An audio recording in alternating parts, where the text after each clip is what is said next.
Hello, and welcome back to the Long Distance Love Bombs podcast. I'm your host, Dr. Jeremy Goldberg, and my guest today is Zoë Bossiere. Zoë is a writer from Tucson, Arizona. They are the managing editor of Brevity, a journal of concise literary nonfiction, and they are the co-editor of two anthologies, The Best of Brevity and The Lyric Essay as Resistance, Truth from the Margins, which is such a good title. On this episode, we dive into various topics related to gender fluidity, which is fantastic because that is a subject that I have not discussed on the podcast before. And we also talk about Zoe's experience working through what she calls queer puberty as a transformative teenage time. And Zoe is a really good writer. I've read the debut novel called Cactus Country. I got an advanced copy. It's really good. And it is a really powerful, beautiful, open-hearted, tender, fierce memoir about the arc of transformation that Zoe has gone through, from growing up as a trans boy in an Arizona trailer park all the way through to becoming a parent and getting pregnant and becoming somebody that she said was someone that the old version of her would essentially couldn't imagine becoming. And so we talk about transitions. And at some point in the conversation, I tell Zoe, I think this book might save lives. And I genuinely believe that. I think the topic, the subject, the way that she describes it is, I think it's healing. And I think it will offer a lot of support and encouragement and compassion to a lot of people who are navigating the all too often difficult journey of becoming. So, with that said, I hope that you enjoy this conversation with Zoë Bossiere. They are on Twitter, they've got a website, got a book. I've put all of that in the show notes. You can check that out too. But yeah, enjoyed this one. Action. Um, Zoe, I just realized now that I don't know how to say your last name. I was about to introduce you, and I Oh, don't want to say it wrong. How do you say well, I can your, help you out. please? It's a Bossiere. Okay. Zoe Bossiere, welcome to the podcast. Thank you so much for having me. Yeah, and I'm excited to dive in. I know you've got a new book out and we'll talk about that and your past and your future and all the things, but I always start with a simple, profound question. So for those that have no idea who you are and they're listening, they're like, Zoe Bossiere, who's that? How do you describe yourself? Like, who are you? What's your deal? Oh, wow. That's the first question. Okay. So yeah, I'm Zoe Bossiere. I'm a writer, kind of first and foremost, I would say. Um, and I'm still kind of figuring this one out. I wrote a whole book about my identity and who I am, and still I feel like, the answers are developing. Um, I describe myself as gender fluid, which means that rather than having a fixed gender that I've kind of felt affiliated with my entire life, my gender is shifted over time, often very slowly. So there were long periods where I spent my childhood feeling that I was a boy. And I've had periods where I felt more androgynous, more non binary, and I've had periods where I felt more feminine. So I'm just kind of in between in that way.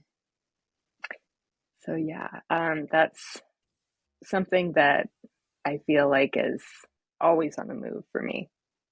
It's always a moving target. Yeah, and you're a mother of a 2-year-old and Yeah, a on the parent. a parent.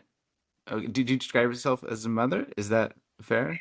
Or Well, is that a also a lot of word that's people, like, go yeah, that's ahead. a How great do you, how did question. you I would say that for me, I a lot of people use mother to describe me, and it's a word that I feel like is more of a verb for me. Like I mother my child, but I don't feel like a mother to my child all the time. I feel like more like a parent, if that makes sense. Um, so mother is sort of like a role that one inhabits, and sometimes people identify very deeply with that role of motherhood and everything that comes with that, and the kind of sisterhood of mothers. And for me, that hasn't been necessarily my experience always. Yeah. So maybe we can dive in. So you, I guess where I was going with that was you're a parent Mm-hmm. who birthed a human, uh, and then on the cover of your memoir, it's described as a boyhood memoir.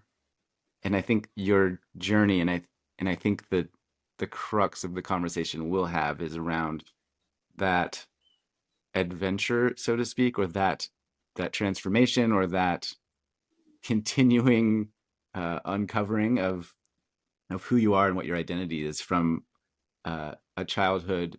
I mean, I'll let you tell the story, but a childhood that was you were sort of living and identifying as a boy, and now you're this parent, and everything in between was this really vivid, beautifully written exploration, I suppose. And I must apologize at the start if I unintentionally step on your toes or my toes by putting my foot in my mouth with the words that I choose to describe you and your life in the world. It is done without malice and the best of intention. So just to get that up front. Oh, no worries at all. And I often tell people, like, there's not really a way to misgender me. There's not really a way to talk about my experience in a way that isn't in some way true. So, like, people do call me a mother all the time, and I don't necessarily correct them, even though it doesn't feel necessarily completely like true or authentic to my experience or how I view myself. I also know how I present, and I know how um, even my own child probably views me at this point in his life. He's only 2 years old, and everything is either a mama or a daddy. And that's kind of like how he views the world. It's like he's trying to figure out something about gender that's really interesting to me because he'll often like ascribe um, like mama to something that is not necessarily feminine, right? Or people, he might call somebody a daddy who is like a woman, you know? It's just like traits that remind him of like me or my partner. That's interesting. It's like the underlying energy or association that he has with It seems like that it at role. this stage. Yeah. Yeah. What a, I mean, we should dive into some of your background so those listening have some concept, but I already do. So you have a book. It's right here. It's called Cactus Country. Super good. And I'm just thinking what like a new and what's the word? Like what a fascinating thing it must be to raise a human from a blank slate and then watch that human attempt to understand the world and understand identity and gender in themselves and others around them. How has that affected your own sort of personal understanding or acceptance of yourself?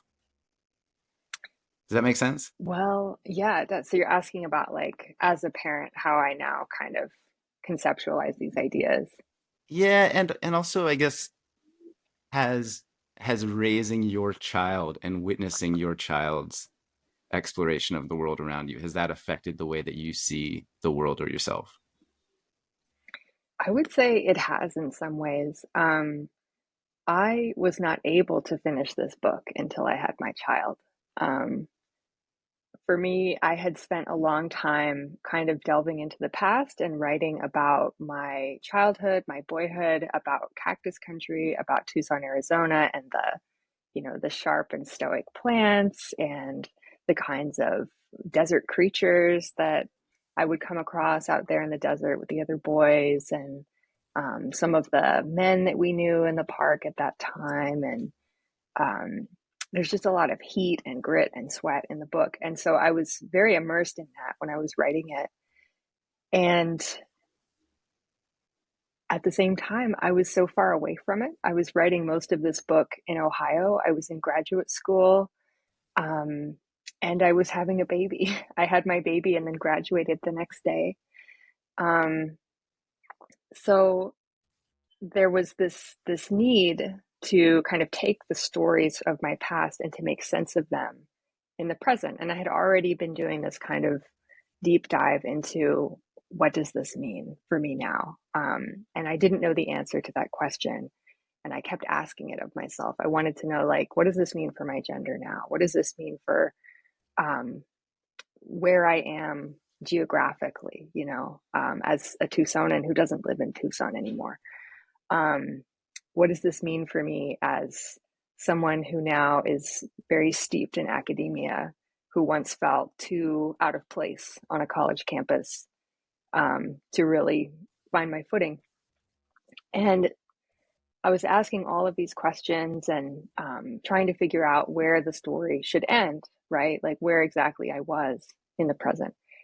And it wasn't until I had my baby that I started to realize how cyclical it all was, as you just mentioned.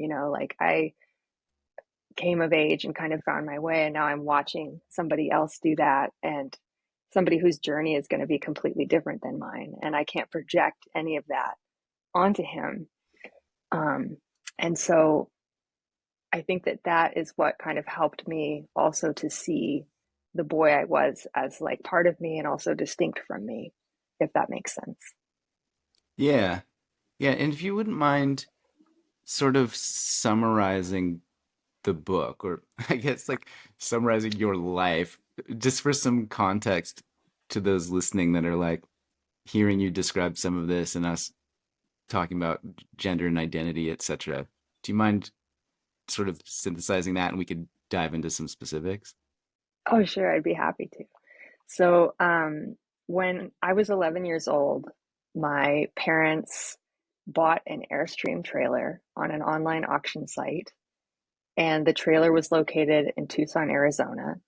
And we all, my parents and I, moved from Virginia, where we had lived for the past 10 years, most of my life, um, into this Airstream trailer in the middle of the desert. And my parents were really excited about this. They've always been really kind of adventurous. Before I was born, they were sea lion trainers in a Hungarian circus, which is a whole other story. They had all of these like big dreams of all of these amazing things that they would do together. And they tried out a lot of interesting things before I was born. And uh, then when I came along, we tried a couple of other things. Like there was a season that we lived in like a school bus that my dad had purchased and renovated into a camper, basically. And so we traveled all around the United States in the school bus. And my parents just loved adventures like that, essentially. And so they were really sick of living in this kind of very suburban context. I think they felt like, it was too expensive. They were working too hard, and they wanted more adventure in their daily life. And so we moved into this Airstream trailer in Tucson, Arizona, a place that none of us was familiar with. And my parents loved it. My dad kept calling it our own little slice of paradise when we moved there. And I was a little bit more, I guess, like I wasn't necessarily excited about the move because we were moving away from everything that I had known up until that point. But my dad really sold it to me as this grand adventure. He's like, when we get out to Arizona, you can be whoever you want to be because nobody will know us there. And so you can, um, try on different identities. And that's true no matter who you are. Like whenever you move to a new place, this is an opportunity to start fresh. But I took him at his word, and I had grown up as this girl who never really felt like a girl. I was just this huge tomboy. I loved everything to do with like the outdoors and playing with boys and getting dirty, and um, just I really wanted to like join the Boy Scouts and stuff like that. So when we moved to Tucson, I asked for a short, like bowl style haircut, and my dad said yes. And once we got there, I was just a boy to everybody in the world, except my parents, who were kind of flummoxed. They were like, "We don't think you look like a boy," but everybody else did. And so I went by he, him pronouns. A lot of the boys in the trailer park would come and go, and most of them never knew that I was anything but this cisgender boy. Um, and I loved it. So that's kind of like the opening of the book, I would say, is like me figuring out how to be this boy that I'd always wanted to be. Yeah. And then you progress through the various trials and tribulations of living in a trailer park with the associated guests who are coming and going and the immersions of addiction, poverty, etc. Um, and then on top of that background, you're having your own personal experience with identity and having your life kind of turned upside down.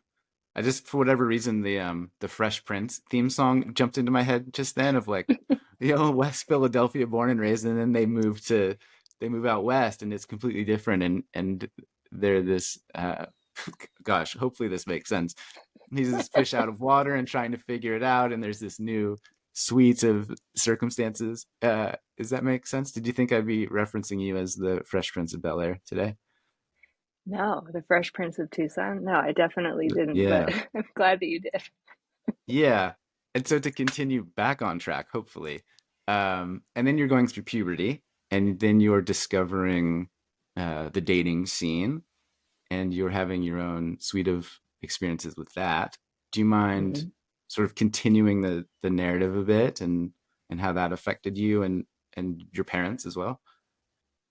Yeah, I can talk a little bit about that. So, um, for me, when we got there to Tucson, I was 11, and it was just that real sweet spot before like puberty had really begun, if that makes sense. And so I was able to live as a boy, like very, very much in the way that I wanted to, right?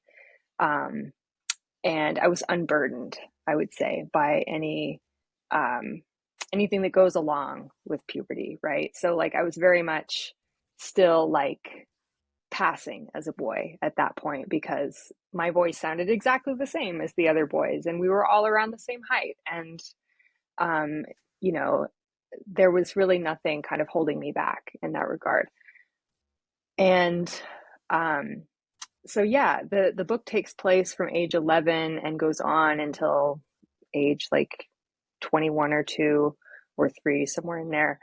Um, so as time went on, of course, like I did go through a female puberty, and my body became really strange to me, and I began to have a lot of grief about what I was changing into, because in my mind, like I wanted to be a boy, but nobody gets to be a boy forever. Like not even cis boys get to be boys forever. They grow. And for them, they might grow into a man, but for me, I was really unsure what I was growing into because I didn't feel like a woman and I wasn't growing into a man. And I really was having a lot of trouble finding examples of anybody who had grown up like I did or who felt like I did. I love to read, and I read a lot of really great books during that time in my life, but I was always looking for one that had a character that, was born in one body and who was assigned one gender but felt a different way. And that was just not accessible to me at that time. Um, and so it was a very lonely period, I would say, where I was trying to figure that out and feeling like maybe there's not an answer. Maybe the reason that I can't find characters like me, or other people in my life who feel like I do, is because they don't exist. Um, and of course, that wasn't true, but at the time, I didn't have much of a way of knowing that. But what I did have finally was, when I was about 14, a very like flamboyantly proud gay man named Angel moved into the park with his family, and he really took me under his wing in a lot of ways and kind of introduced me to queer youth culture. And he didn't quite understand what was going on with me. Like he was very insistent that um, like I needed to pick a gender. I needed to be like a man or a woman. I couldn't be both or neither. I needed to pick a sexuality, right? Like he was very much like, if you don't, like you're fence sitting and all of this. So it was definitely a different time. And he was, I think, very much of the era in that way. A lot of other like queer people that I knew at that time kind of felt similarly. But nevertheless, I learned so much from Angel, and I'm so grateful to him for, I guess, being there during that period for me. Yeah, I recall the phrase queer puberty. I think he told you like that you were going through queer puberty. Is that, do I remember that right?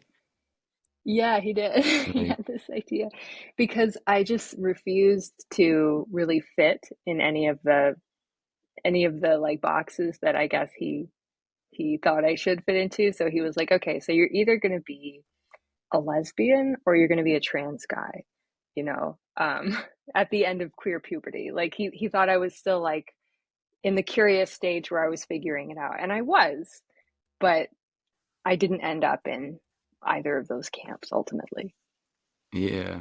Yet it sounded like he was a wiser, sort of more experienced voice looking at you thinking, oh yeah, this is the part where you go and date women, or oh, this is the part where you go and date men, and you're just, trying to figure it out and move through it all. But I was just thinking about when you were talking about reading all those books and not seeing yourself in any of them. It's that old adage about writing the book that you need to read, I suppose. And also I'm curious if, as you were describing that you didn't find a character that was like you, that there was no character like you that existed.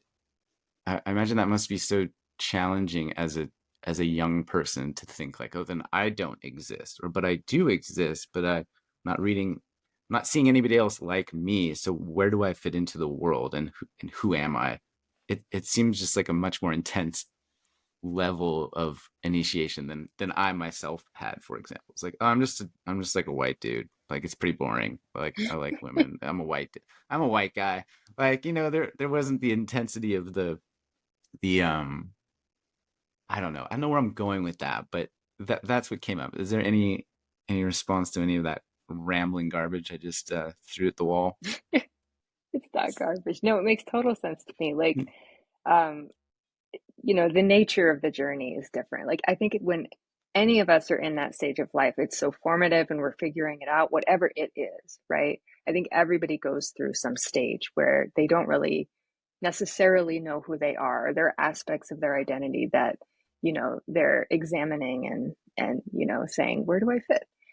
Um, Mhm. and, And you know, your there's, parents thought something was wrong with you as well. Sorry to cut you off there, but that seemed like a whole other layer of parental care being coming across as concern. yeah, well, so one thing I'll say about my parents is that I think that they were highly unusual for the period that I grew up in. And not just because they were circus people, like they I think that they truly believed that what I was going through was a phase, that I was just this like tomboy who would basically grow up and be a woman, maybe be gay. Um, but they were never really all that concerned. Like when I wanted to cut my hair, I was very frank with them about, I want to look like a boy.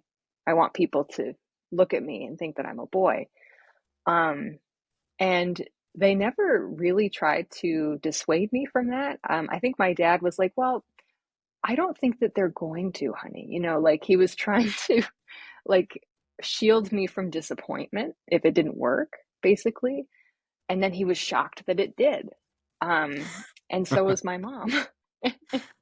That must be so confusing um, for them to look at the world around and be like, don't any of you people realize that this is a girl?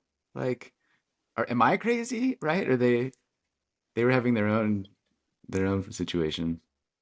I don't know, they just kind of took it in stride, I think. They were like, this is what Zoe needs to do right now for some reason, and so we're just gonna let it happen. But Mm. but they were never like concerned with that. Like they never suggested to me that I should grow my hair out longer or anything like that.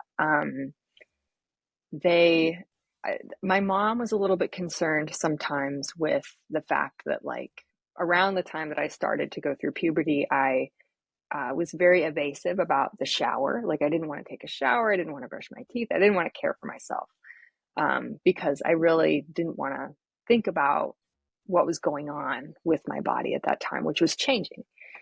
Um, and so I think she was concerned at that time that I wasn't getting what I needed, or I wasn't, you know, maybe that I was struggling in some way, but I think that she didn't quite understand why that might be or like what approach to take with it. So I would say that my parents definitely did their best with what they had and what they knew. Yeah. And what a blessing. So I imagine if you were in your circumstance with parents that were harsher, less loving, less accepting, your life, I mean, you wouldn't be sitting here now, very likely, as a successful author. It could have taken a really, really dark turn. Um, I'm Yeah. curious though. So you referenced like not wanting to accept what was happening in your body, etc. And I'm curious if this might be too personal, and you can completely avoid this and say I don't want to answer this. But um, you're a mother, or sorry, you're a parent who raised a human in their body, in a body that underwent drastic changes over 9 months and changed indefinitely. Like, how has that? Like, how has your acceptance of your body or your relationship to your body shifted since that period during puberty? Oh, wow. Yeah. So this is such a great question. And I hope it's okay if I talk a little bit about like the pregnancy and about, Oh, you so can none of talk that about is whatever you want. Yeah, you're all good. sure. Yeah, So none of this is in cactus country, of course. Like, I didn't become pregnant until my late right. 20s. And um, This will be the so none of sequel, this is in the maybe. book. Maybe, yeah, I think The it's next worth book. writing about, honestly, because Yeah. this is another area where I really struggled to find examples. I really struggled to find other folks who felt like I did, who either were pregnant or had given birth to children, who were parents, but were queer, non binary, gender fluid. There is a fantastic book by Chris Malcolm Belk called The Natural Mother of the Child, which is about him giving birth to his son, and just about like the dynamics there and how strange it was for him to have to like fill out all of these documents that had like the natural mother of the child written on them, referring to him. Um, so that was an incredible book to read during that time. But yeah, I was definitely excited to have a child. I was ready to become pregnant. Um, I took all the prenatal vitamins and all that stuff, and I was kind of ready for whatever was coming my way. I think I just steeled myself, and I knew like your body's going to change. You know that it's going to change, and so I read as much as I could about what that might entail, what might go wrong, and what might go right. And one thing that was really helpful was I was pregnant during the pandemic. And that meant that basically nobody saw me be pregnant. Like And an introvert I dream. I know it was great because I had all these friends, interestingly, who were pregnant at the same time, who um, definitely considered themselves like cisgender women who, were very excited about motherhood with a capital M, who were definitely like feeling it when they were pregnant. They were like, oh yeah, I feel great. I got the glow. And I remember I have a friend who was telling me that she was out walking with her husband, and she was probably like 8 months pregnant at that point. And a stranger like called out to her like, looking good, mama. And she like relayed that to me with excitement and was just telling me like, it made me feel so good. It made me feel so, like I was feeling myself. I was like, yeah, I'm pregnant and I look good and I feel good. But for me, if somebody had done that, I would have probably shrunk down and just been like, oh no, like I don't want this attention. I didn't want people to comment on my body or to ask questions, or to like try and touch me. That's a thing that happens a lot when Mm. you're pregnant, is people kind of reach out and, stroke your stomach or, um, just come closer. I don't know what it is that invites that, but um, I got to avoid a lot of that, I think, because it was a very private pregnancy in that way. So much so that none of my like peers in my graduate program even knew I was pregnant until like the last minute because they hadn't seen me in so long. We'd all been like teaching remotely and, you know, hadn't been socializing very much. So it was something that I kind of dealt with privately, which for me was very nice. And I also managed to find like a really supportive OB who had worked with trans people previously on birth and delivery. And she was recommended by a LGBT advocacy group in Ohio. And she happened to be in my town. And so that worked out really nicely too, that I kind of found her and she was able to just make me feel like so much better about the whole process. I was really nervous about the birth. And I had this very Mm. specific plan in mind, and we were able to do it that way. And it happened, and it was beautiful. And, I feel like it could have been very traumatic, but it was not. Yeah. Were there Yeah. specific things that this OB/GYN person helped you realize or mentored you on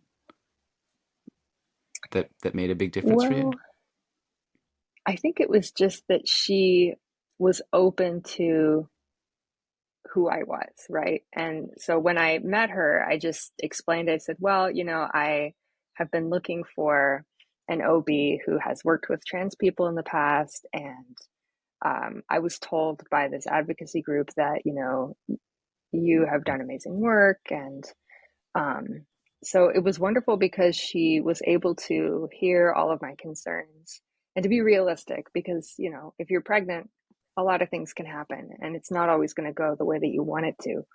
Um, and so she was clear about that while also maintaining that, like, anything that's within our power to do, we can do, you don't need to have any more reason than that. And so Mm. that was very empowering to me.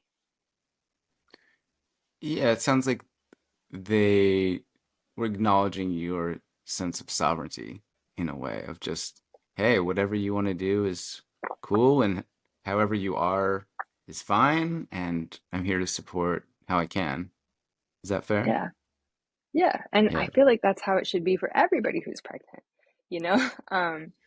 But one thing that I encountered over and over again while I was pregnant was this. I feel like, I don't know who it is. I'm going to say they, but I don't know who they entails. I don't think that they trust pregnant people and especially pregnant women. I just think that there's, there are all of these like very strange, it seems to me like choices that aren't really choices, So, for example, when I had my first appointment at this OBGYN, before I had met my OB, the first like intake appointment, they gave me a spiral bound notebook with lots of information in it about pregnancy and birth. And this notebook to me seemed like it was really pushing breastfeeding to the point where they were making some claims that I found kind of outrageous, like that breastfeeding contributes to higher IQ. And I was like, okay, well, are there no other factors there? Because I know that like people who are more likely to breastfeed tend to be like higher income, they tend to have more like maternal leave, they tend to just, have more money and time, essentially, to make sure that their child breastfeeds to age, whatever the recommendation is, 12 months, 18 months, 2 years. Um, and yet, like, this notebook didn't say anything about that. And there were lots of things like that during pregnancy that I just remember feeling like really, like there's no there's no other way to do this, right? Or like, so for people who can't breastfeed, right, there's lots of reasons why that can't happen. Maybe the baby doesn't latch properly, maybe you don't produce enough milk, maybe you're not comfortable with it. Like, there's just lots of factors like that. And yet this and lots of other information that I encountered seemed to treat it like, well, if you don't do this, then you're a bad mother, you're a bad parent, or your baby will suffer and you're selfish. And that was pretty hard. And I think that was even harder for me than any of the like potential like misgendering stuff that happened, in reading this information that assumed like that a woman was reading it, or encountering doctors and so forth that assumed that I had this, very rosy, like glow, or whatever about pregnancy when I just didn't. Um, that was the hardest thing for me, is just reckoning with that and reckoning with what that means, that all of this kind of not misinformation, but definitely like manipulative information that was like being given to me by, um, somebody who was my healthcare provider, somebody who was supposed to be like a neutral party in this and let me make my own decisions about these things. Yeah. Yeah, it sounds like you are describing this process of bumping up against like widely accepted social and cultural norms. And it also sounds like you growing up from a very early age were were this strong skeptical person that like was like, nah, I I see that you're telling me I should be a boy or a girl, but like, nah. And throughout your life, it seems as if you've been navigating your own path through that process and continuing even to the present, where you're, and the scientist in me really acknowledges and appreciates the skepticism in you, because I'm also similar when I read things or I hear things. And also, as I said, my partner's pregnant now, and we've been going to some of these appointments, and I do my little like eye squint and tilt the head like the dog trying to triangulate of like, I don't know if that's true, or where did you get that information from? Um, so yeah, that skepticism I think is important, and I felt it too from a different side of being the parent or the father figure in the dynamic. Yeah. I've often felt like they're talking to her primarily, or that when I chime up, it's kind of like, yeah, yeah, like, all right, we let you talk, but like, we're gonna talk to her as the main thing. Anyway, I want to quote your own words back to you now and see what you think. So you said in the book, in the end, we are left with what the body knows. And that was towards the end of the book. And I'm Mhm. curious what that meant to you at the end of the book and perhaps what it means to you now. Yeah. I mean, I think what it means to me at the end of the book, we're left with what the body knows, is that you can't change who you are, right? You can't change the past to many extents, right? So no matter who I become in my life, the boy that I was will always be part of my body, part of me. So for me, that means like no matter how my gender changes, for example, no matter if I'm presenting more femininely or more masculinely or somewhere in between, this little boy is where I came from. This desert is where I came from. Um, and it's a part of me no matter where I go, right? And I think that still holds true. And it was really important for me to figure that out through the process of writing this book, because I think that it's given me a much more solid foundation and understanding of who I am. And with that, I can feel just much more. open and more confident about who I am in the present. Um, because for such a long time, I felt like I needed to hide my past. I didn't talk about it. I felt like I couldn't express myself in certain ways because I had tried that in the past and failed at it. Particularly when I was a teenager and I discovered what's now called non-binary identity, but at the time I was calling it androgynous. That really didn't work out for me at the time. Nobody understood what I was talking about. They, them pronouns were not anywhere close to understood by the mainstream. And so I gave it up because it really wasn't working for me. And now this is something that, with all of my past in mind, I can embrace and say, like, no, that's part of me and it's been part of me for a long time. Yeah. And now you're this person that goes on podcasts and talks publicly about that and wrote a book all about it. Does it feel, I mean, how does it feel? Does it feel surreal? Do you feel brave? Do you feel like an imposter? All of the I don't above? know. I don't know.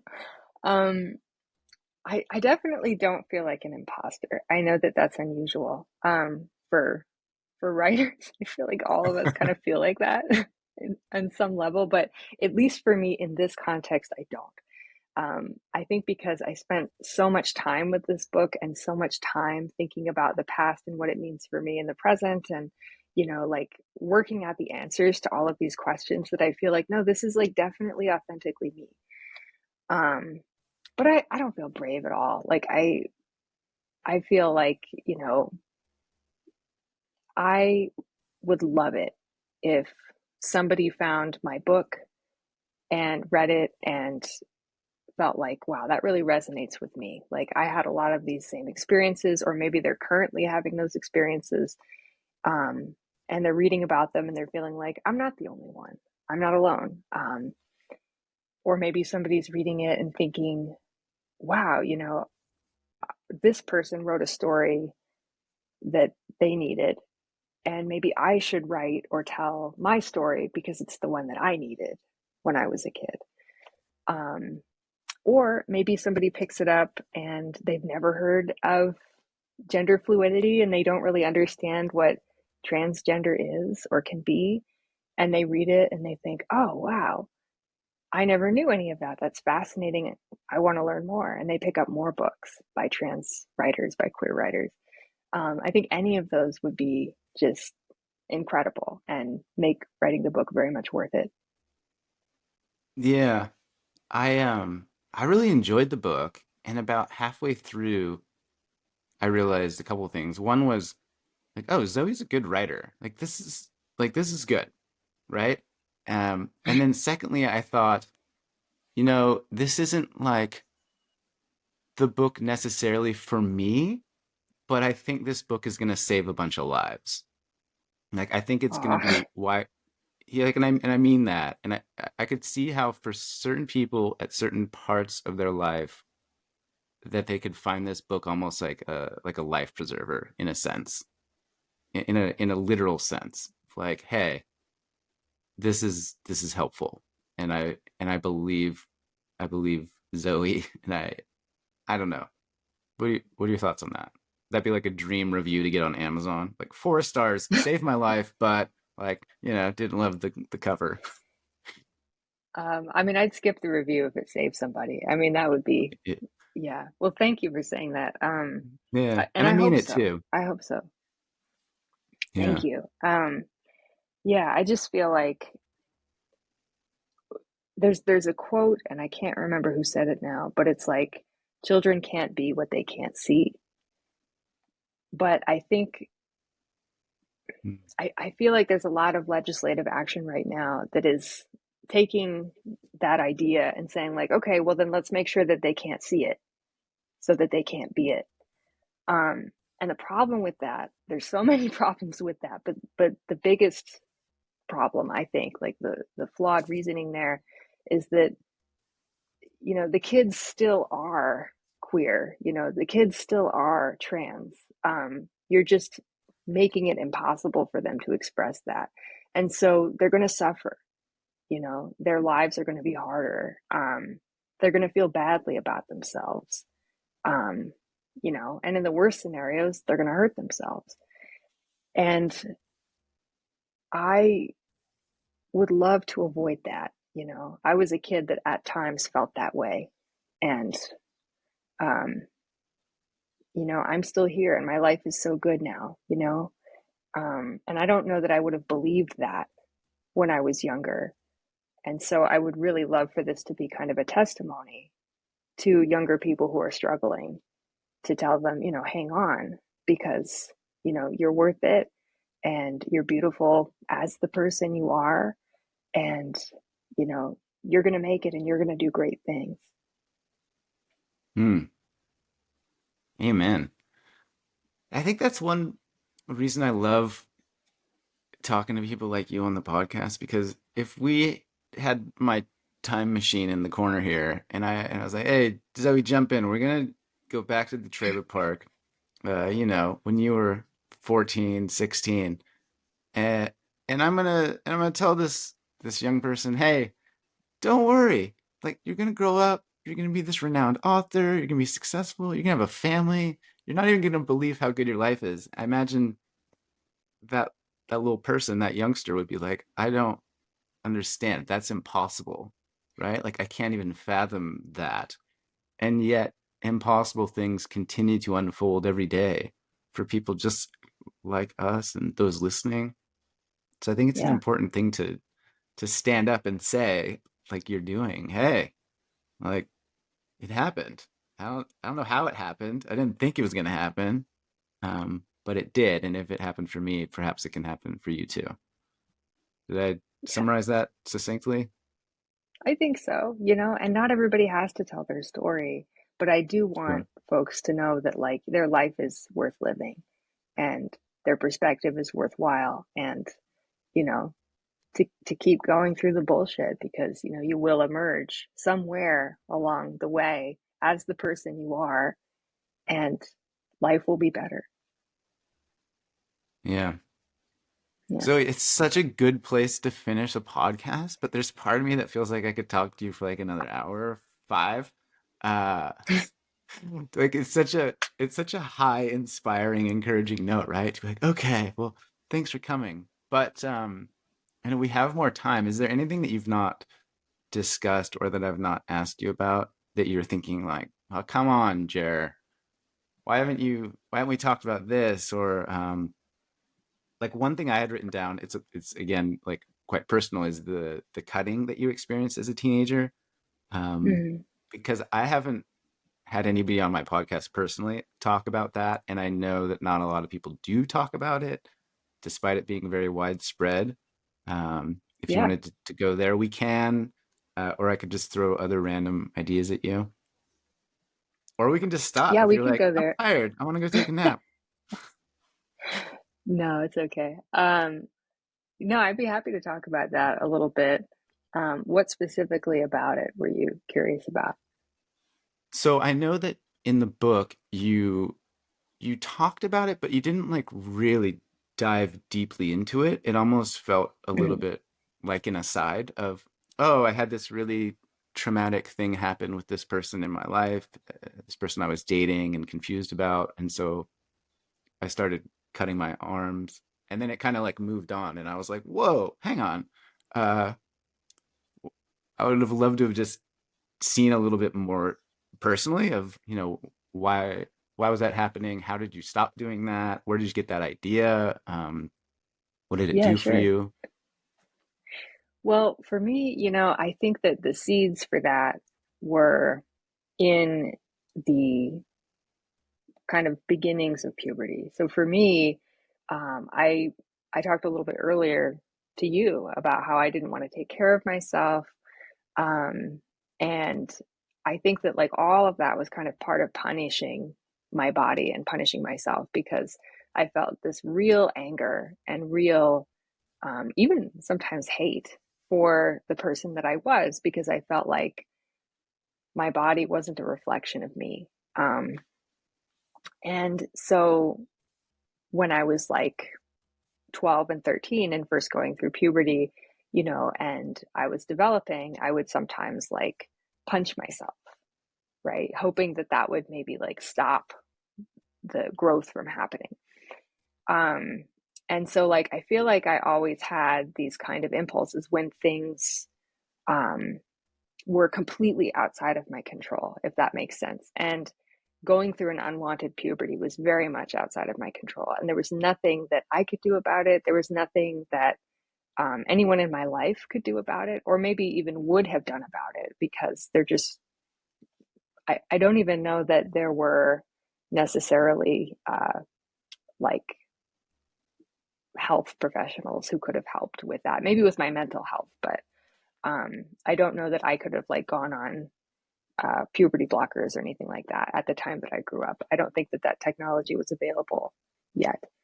Um, and so that when I got older and I experienced this assault, that was another thing that felt very outside of my control. And the trauma of that was something that I didn't know how to deal with.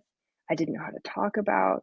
My parents didn't know about. My friends didn't know about. My teachers didn't know about. And so I had to manage it in my own way. And I think that the pain of that was so much that for me, I felt like I needed to let it out somehow. And so the cutting came from that that kind of impulse, I would say. And um, I don't even know that it necessarily helped so much, except in the moment, you know. It's definitely not something that I would recommend to anybody, but I did manage to get some very great therapeutic help in high school and to stop those behaviors. But I do think that they're a really real risk factor for lots of kids and lots of teenagers, not just queer and trans teens. Um, but there's a lot in life that can feel like it's outside of your control. And I think that those particular events in my life were extremely triggering for me. And also, I I feel like maybe it had something to do with like the desert that I was living in. Everybody around me was angry, and it seemed like the boys and men that I knew expressed most of their emotions through a kind of violence, usually to animals or to each other.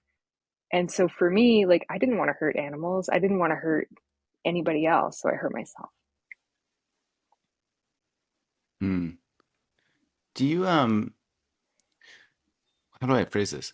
I'm curious now, looking at like teenagers now with the access to information and social media, etc. And it seems as if there's, admittedly, I'm not an expert in this, but there are drugs and surgeries and options now that I think perhaps weren't available to you when you were growing up, however many years ago that was.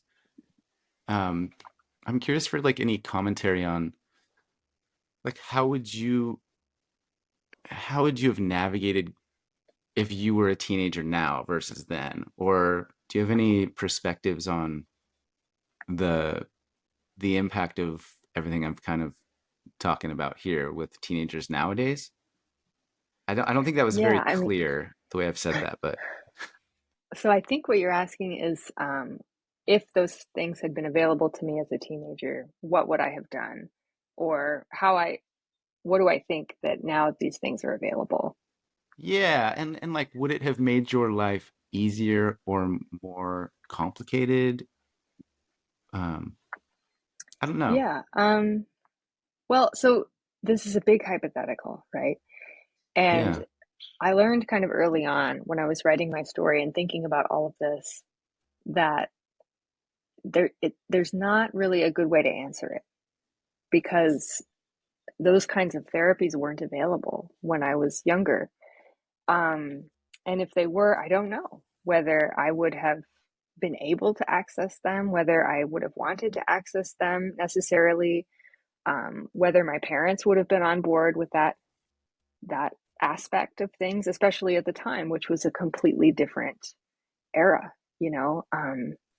So I think that a lot of things would have had to be very, very different during my childhood for that to have been a possibility. And so I don't know that I can answer that now. Yeah. But what I can say is, you know, the science is very clear that these therapies save lots of lives, and also that these specialists who work with trans children or gender expansive children have very clear guidelines that they follow.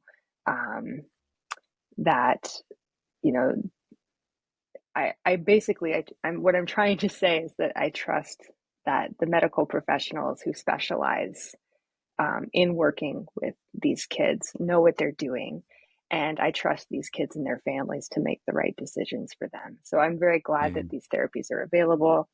And I hope that they continue to be, um, because as we talked about a little bit before, there are a lot of kind of legislative attempts to not only ban medical care for trans people, but also to ban trans people from public life, to ban our books from public libraries. Um, this is a concerted effort to erase us, and anything that we can do to stop that or to speak out against it, we should take those steps. Yeah. How surreal to think that your book might be banned from a library for the way that you've lived your life. Yeah, it hasn't happened yet because the book's only been out for a week, but I expect that it will be. I would be surprised if it wasn't, because these bans are just blanket. You know, the folks who are Yeah. proposing them don't even read the books, they just read the description. But it pains me to think that these books and books like mine, right, or books that Yeah. depict any kind of queer character or a character with like two moms or something, um, it pains me that kids who need those books and need to see themselves in these books don't have access to them. Um, and I also think it's a loss for kids who this maybe doesn't resonate with their life exactly, but they could learn something from it. They could, empathize with Yeah. maybe their peers a little bit better having read a book like that. Yeah, because your book, I think one of the reasons I really liked it is it was relatively neutral in the sense of, let me step back. I could see I could see an argument being made for a book that was very powerfully persuasive towards one idea, such as, hey, this is my story, and every young teenager should have hormones, surgery, da da da da da da, right? I could see how some argument could be made that like maybe that's controversial. But for your book, it's like this is my life, this was my story, this is how it happened, this is what it taught me, here's how I think about it. And so if and when your book ever gets on that bad list, I would love to go to bat for you, is what I'm saying. Because I think it's bullshit. Thank you. And I think every Well, book where a person just describes their life and how they've managed it and what it and what they did to not drown in the sea of life, I think that can be helpful to so many people. And I think it would be a real shame if that ever did happen. it would. And, there are Yeah. so many books. So I've read a lot of these books that are banned, or have, you know, been attempted bans. And Yeah. they're all, I think, telling a story sort of like mine about a person who's trying to figure it out, right? I think that there's value in each of them, and that's why they were in the library in the first place. And yeah, there's nothing to fear, right? Like the people banning the books have never been on the right side of history. And Yeah. it's always shocking to me when folks propose that. And it's like, well, others have done this and they were not good. But Yeah. And like um, that making a list of books that we shouldn't read just makes everybody want to read them, right? Like gives them a lot of that publicity too, and attention. it Like, oh, does. why is this book It banned? Now I want to know. I'm hoping that ultimately, like all of this will have the opposite effect, and that maybe folks are picking up these banned books more than before, and maybe they're hearing about titles that they wouldn't have necessarily heard of if not for the book ban. So, I mean, maybe there's something to be said for that. But it would be wonderful if these challenges could stop, and if, libraries would not have to go through these ridiculous review processes for. I think I read somewhere that the number of people actually making these complaints is very, very tiny compared to like the number of library patrons. And so Yeah, they it, just have it would be loud. wonderful if, yeah, they're Yeah. loud. And it would be great if librarians didn't have to deal with that, essentially. And Um, like librarians are just some of the universally kindest, warmest, most loving people that I've come across. It's like I can't think of a librarian where I'm like, God, that guy was a real dick. You know? It's like no, they're gentle. They want you to learn and experience things and they're the best. They're so excited about what they do, and rightfully so. I mean, they have like such a wonderful job to introduce people to, their favorite books, and to help people find yeah. the answers to questions that they have. And yeah, there was recently in our town, so we live in Oregon now. There was a challenge for a children's book at our local library called And Tango Makes Three, which is it's like based on a true story of a penguin who has two daddy penguins in a zoo. Um, like it really happened. These two male penguins were a pairing, and the zookeepers gave them an egg, and they hatched it and raised this chick together.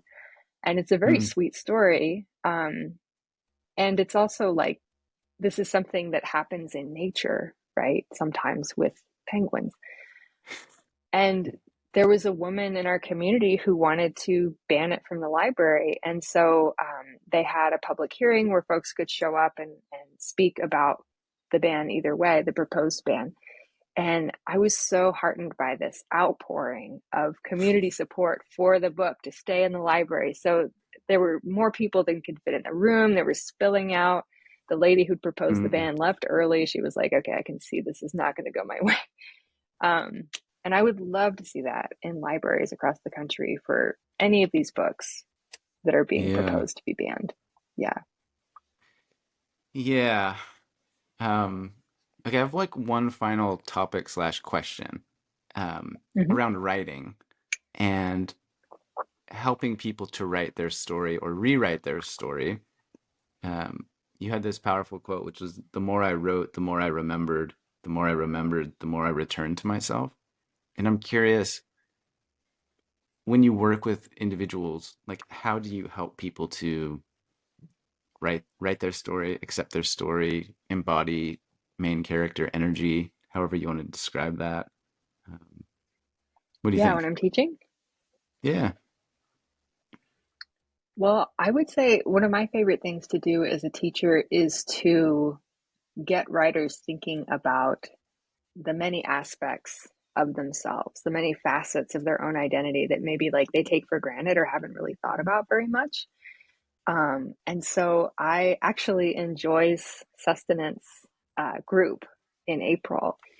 I was the writer in residence, and so Joy Sullivan runs this amazing group called Sustenance for folks who need a writing community. And she asked me to come and be the writer in residence. And so the theme for the month was like writing the self. And so it was so much fun. Folks were taking different prompts, like thinking about their identity from different vantage points, like thinking about their racial identity, like how their race has informed who they are through their life. And so, particularly, I think for like white folks, we might not necessarily have considered that aspect of our identity before, because white in the United States is kind of considered the default race, you know? Um, and so I think that that can bring up some really interesting ideas, right? And some really um, important aspects of self that maybe we hadn't considered, that are related to privilege, but maybe also related to culture.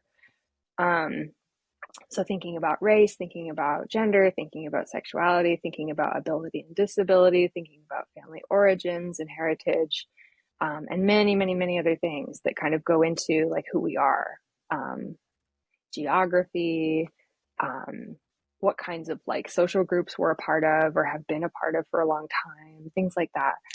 And so in writing this book, I thought deeply about all of these things and how they kind of made me who I am, and how the way that I thought about them or didn't think about them have changed over time.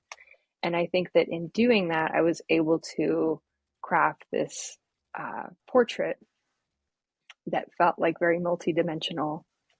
Um, and in so doing, I was able to capture myself in the past as a child, I think, with a certain degree of authenticity and accuracy that I wouldn't have been able to do if I hadn't done that work. Yeah. And then trying to pull this full circle as a professional podcaster, the first question that I asked you today was like, who are you? Right. And it was quite a challenging question. Um, Yeah, there's so many parts and so many pieces, and you said it's perpetually evolving, and you know, who am I right now? And I don't fully know, right? So I yeah, think letting people have permission or reminding them that like, yeah, we're all a work in progress and it's it's how it's supposed to be, is a nice refreshing exactly. take. Yeah. I think so. Yeah, it's constantly evolving. And I think that the best thing that anybody can do is to embrace that, embrace who they are, and also to understand that who they are is likely going to change as Yeah. time goes on. Yeah. Hmm. Okay. Um, Zoe, thank you for being here. Thanks for writing a great book. Thanks for sharing your heart and your life with the world. Any final words of wisdom or thoughts that we haven't hit yet? This has Or been such a great conversation. Um, you I feel really good feeling about it. Thank okay? you.